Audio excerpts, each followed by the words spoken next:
तो last episode can pay हमने देखा था कि वहां पर रूम के अंदर से कुछ ब्लैक स्पिरिट्स निकल आती है और ब्लैक सोल्स जो होती है उनसे कहते हैं कि तुम लोग यहीं पर मरने वाले हो, तुम में से कोई भी यहाँ पर जिंदा बचकर नहीं जा पाएगा। तो हमारा यू गैंग और उसके साथ साथ हमारी लड़की मिस जैंगिन जो होती है वो दोनों काफी ज्यादा घबरा जाते हैं और इसी के साथ उनके ऊपर अटैक होना शुरू हो जाता है। तो वहां पर 3 ब्लैक सोल्स होती है और तीनों उनके ऊपर अटैक करती है। तो हमारा यू गैंग जो होता है वहां पर अपनी आइस पावर को यूज करते हुए उनके ऊपर अटैक करता है, लेकिन वो बड़ी आसानी के साथ उसकी आइस पावर को ब्लॉक कर लेते हैं और आगे की तरफ बढ़ते हैं। हमारे यू गैंग को वहां पर फाइट करने में काफी ज्यादा मुश्किल हो रही है क्योंकि वो अकेले ही फाइट करने लायक बचा है। जैंगिन की हालत तो पहले से काफी ज्यादा खराब है उसकी बॉडी के अंदर 7 जिन एंड 7 एनर्जी की वजह से। तो हमारा यू गैंग कहता है कि मुझे यहाँ पर किसी स्ट्रॉन्गर अटैक को यूज करना पड़ेगा वरना मैं यहाँ पर इनको नहीं हरा पाऊंगा। इस तरह से तो यहाँ पर बुरी तरह से मार खाने वाला हूँ। तो उसी के साथ एक साइड के ऊपर से हमारा यू गैंग के ऊपर अटैक करने के लिए आगे बढ़ता है। हमारा यू गैंग का ध्यान उस तरफ नहीं होता और जैसे वो उसकी तरफ देखता है काफी देर हो चुकी होती है और जैंगिन वहां पर बीच में आ जाती है। तो जैंगिन सामने आकर उस ब्लैक सोल के अटैक को ब्लॉक कर दिया, लेकिन वो और भी ज्यादा जख्मी हो जाती है। तो हमारा यू गैंग कहता है कि कमीनी तुमने ये क्या कर दिया,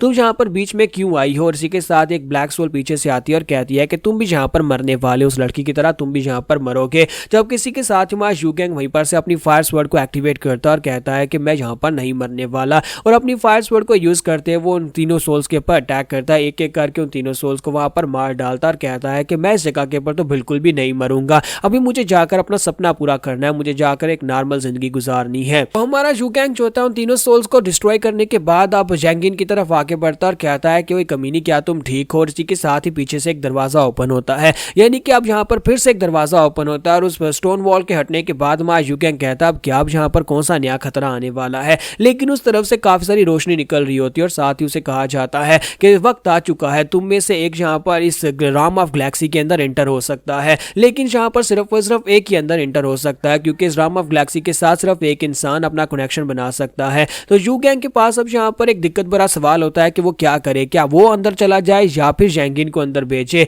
तो जैंगिन उसे कहते हैं कि तुम्हारे लिए अच्छा है ना कि तुमने जहाँ तक पहुंचे थे और तुम्हें अपना सपना भी तो पूरा करना है, तुम्हें काम जिंदगी चाहिए, जाओ चले जाओ। और हमारा यू गैंग जो होता है उसे कहता है हाँ हाँ क्यों नहीं, मैं यहाँ पर से जाने ही वाला था कमीनी, मैं यहाँ पर यही सोच रहा था कि जल्दी से अंदर चला जाऊं, लेकिन फिर मैंने सोचा कि पहले तुम्हारी बॉडी के अंदर थोड़ी सी एनर्जी डाल देता हूं ताकि कम से कम मेरे वापस आने तक तो मर मत जाना। तो वो उसे कहती है अच्छा ठीक है, तुम्हारा बहुत बहुत शुक्रिया। और इसी के साथ ही हमारा यू गैंग जो होता है उसके पास आता है। तो जैंगिन उठकर बैठ जाती है और कहती है कि चलो जल्दी से फिर मेरी बॉडी के अंदर एनर्जी डाल दो। तो हमारा यू गैंग उसे कहता है तो क्या मैं जाने से पहले तुम्हारा नाम जान सकता हूँ। तो हमारी जैंगिन उसे अपना नाम बताते हैं कि मेरा नाम जू जैंगिन है। तो हमारा यू गैंग उसके पास जाता है, जाकर अपनी एनर्जी को एक्टिवेट करता है। तो जैंगिन आंखें बंद करके बैठी होती है ताकि वहां पर वो एनर्जी उसकी बॉडी के अंदर डाले, लेकिन इसी के साथ ही हमारा यू गैंग जो होता है उसे कॉलर से पकड़ता है और उसे उठाकर उस रोशनी वाले चैम्बर की तरफ फेंक देता है और कहता है कि दफा हो जाओ, मुझे यहाँ पर तुम्हारे पर तरस आ गया है। और इसी के साथ ही हमारा यू गैंग एक हीरो की तरह उसे उठाकर उस तरफ फेंक देता है, जिससे हमारी जैंगिन भी काफी ज्यादा इंप्रेस हो जाती है कि इसने यहाँ पर इनहेरिटेंस की पावर का त्याग दे दिया, मुझे यहाँ पर इनहेरिटेंस की पावर दे दी और खुद यहाँ पर पीछे रह गया। और साथ ही वहां पर दरवाजा बंद हो जाता है और जैंगिन जो होती है वो अंदर चली जाती है। तो इसी के साथ ही हमारा यू गैंग सोच रहा था कि मैं यहाँ पर एक बेवकूफ हूँ, मैं एक बहुत ही बड़ा बेवकूफ हूँ, इनहेरिटेंस की पावर मेरे सामने थी और इस इनहेरिटेंस की पावर के साथ मैं आजाद हो सकता था। लेकिन साथ ही पीछे एक मास्टर अपीयर होता है और उसे कहता है क्या तुम्हें इस बात का पछतावा है। तो यू गैंग बहुत ज्यादा घबरा जाता है और कहता है कि ये क्या, तुम कौन हो। तो मास्टर उसे कहते हैं कि डरने की जरूरत नहीं है, मैं वही एक इमॉर्टल मास्टर हूँ जिसकी इनहेरिटेंस की पावर लेने के लिए तुम यहाँ पर आए हो, मुझे मास्टर ऑफ द गैलेक्सी कहा जाता है। तो हमारा यू गैंग सोच रहा था नहीं, मुझे लगता है कि शायद जो 7 मास्टर्स में से एक है, उस लड़की उस कमीनी के 7 मास्टर्स जिसको 7वां मास्टर मैंने देखा नहीं हुआ। तो हमारा यू गैंग उसे कहता है कि तुम अगर यहाँ पर एक इमॉर्टल मास्टर हो तो मेरे पास क्या करने के लिए आए हो। अभी वहां पर वो लड़की जो है वो चली गई अंदर और इनहेरिटेंस की पावर तो उसे मिलने वाली है। तो मास्टर उसे कहते हैं कि लगता है कि तुम्हें मेरी बात के ऊपर यकीन नहीं आ रहा, आप जरा गौर से देखो। और इसी के साथ ही मास्टर अपना हाथ हिलाते हैं तो वो गैलेक्सी के अंदर चले जाते हैं,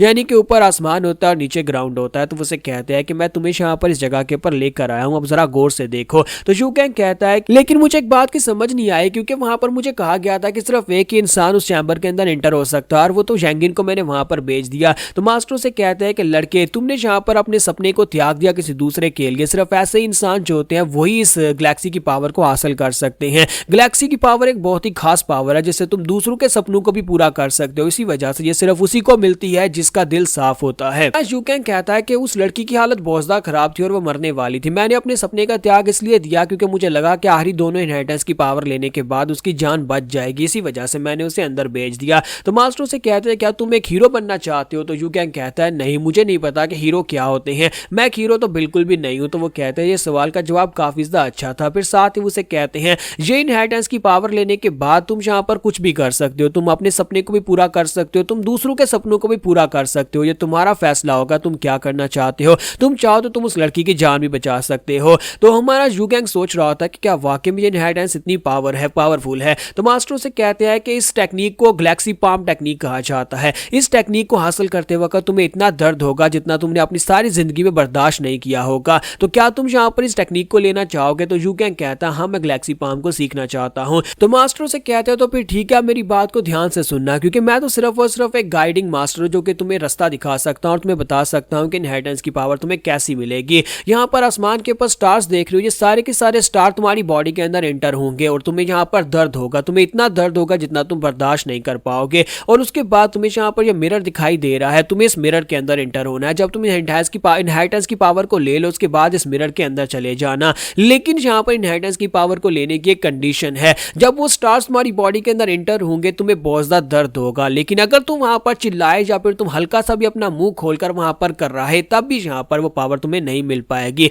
और इस बात को याद रखना कि जिंदगी में सिर्फ तुम्हें एक ही मौका मिलने वाला है, दोबारा तुम कभी यहाँ पर इनहेरिटेंस की पावर लेने के लिए नहीं आ पाओगे। इसलिए अगर तुम्हें दर्द हो तो मुंह बंद करके बस वहां पर चुपचाप खड़े रहना, यही इसकी एक कंडीशन है। तो क्या तुम ये करना चाहोगे। तो इसी के साथ ही मां यूगेंग जब कहता है हाँ, तो वो वहां पर स्टार्स वाले एक स्पेस के अंदर चला जाता है जहां पर स्टार्स उसकी बॉडी के अंदर एंटर होना शुरू होते हैं, उसकी बॉडी शैटर हो रही होती है। तो मां यूगेंग कहता है कि ये कैसा दर्द है, यहाँ पर ऐसे लगता है जैसे कि मुझे सुइयां चुभ रही हूँ। उसकी पूरी बॉडी वहां पर टुकड़े टुकड़े हो रही होती है और साथ ही फिर से जुड़ रही होती है, फिर से बन रही होती है। लेकिन वहां पर मास्टर की बात उसे याद आती है कि उसे इस दर्द को बर्दाश्त करना है, चाहे कुछ भी हो जाए उसे चिल्लाना नहीं है। तो मां यूगेंग कहता है कि इतना दर्द हो रहा है कि मेरा दिल कर रहा है कि मैं यहाँ पर जोर जोर से चिल्लाना शुरू कर दूं, लेकिन अगर मैं चिल्लाया तो फिर इनहेरिटेंस की पावर मुझे नहीं मिल पाएगी, मुझे शांत रहना होगा, मुझे अपने दिमाग को शांत करना होगा। तो जैसे जैसे मां यूगेंग अपने दिमाग को शांत करता है तो वहां पर समय गुजरता चाहता है और उसे लगता है कि शायद यहाँ पर 1 साल गुजर गया है, शायद 10 साल गुजर गए हैं, शायद 1000 साल गुजर गए हैं,